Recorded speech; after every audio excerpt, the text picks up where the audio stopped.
Here I got a copy of Emile. I guess that's how you say it. Emile. It's by Jacques Rousseau. This is translated by William H. Payne. Emile, or Treatise on Education.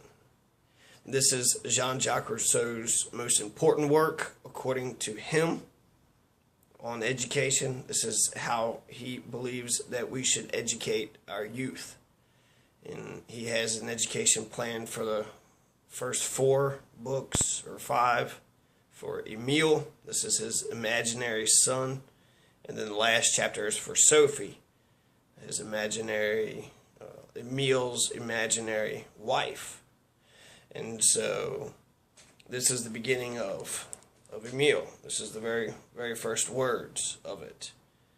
Okay, so Emile, book first, Infancy, General Principles.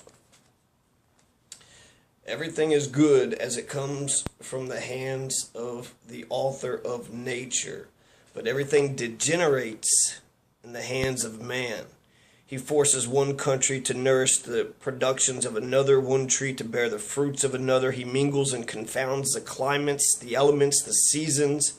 He mutilates his dog, his horse, and his slave.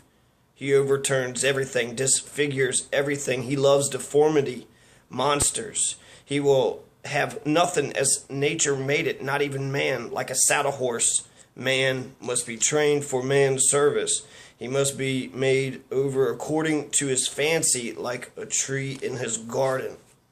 Plants are formed by cultivation, and men by education.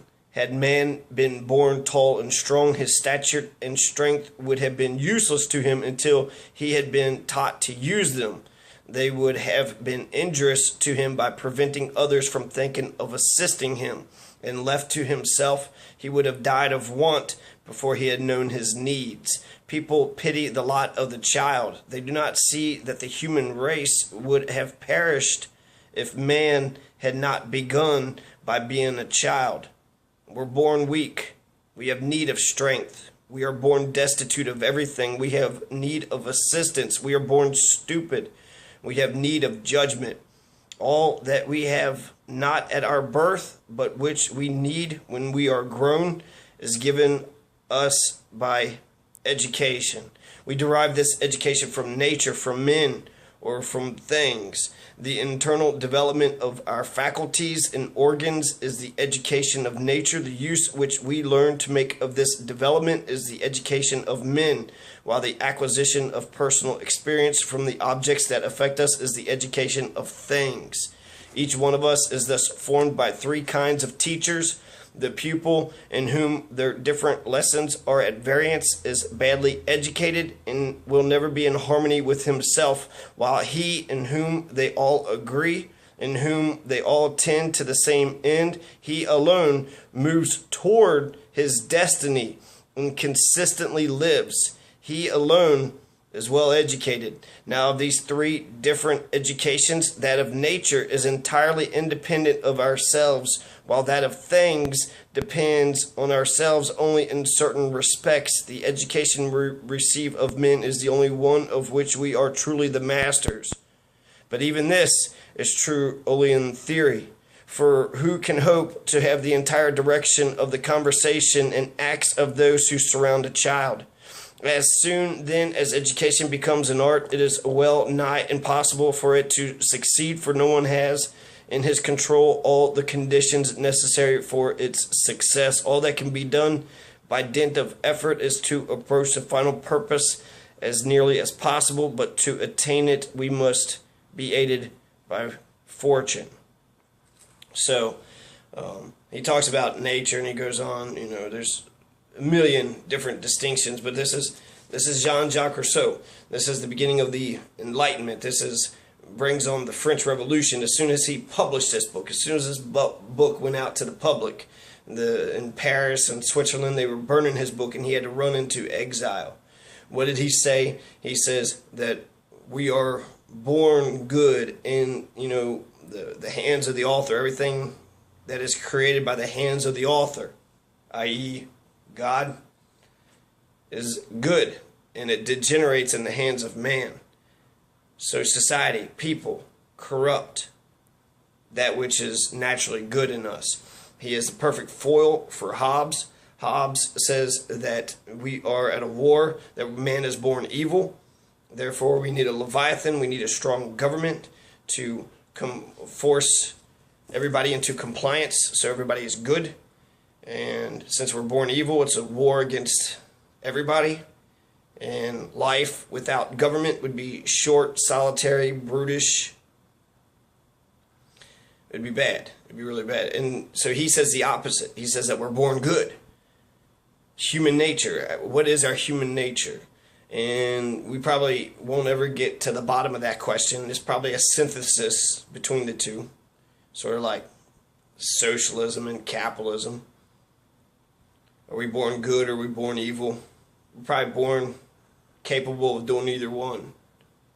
And so when Jean-Jacques Rousseau came up with that idea, and that's really the main message of that first passage, was that we're born good and society corrupts us. So what would we be like if we were allowed to sort of blossom and develop ourselves? He says for the first 12 years, we're given complete, total freedom with one rule: do harm to nobody.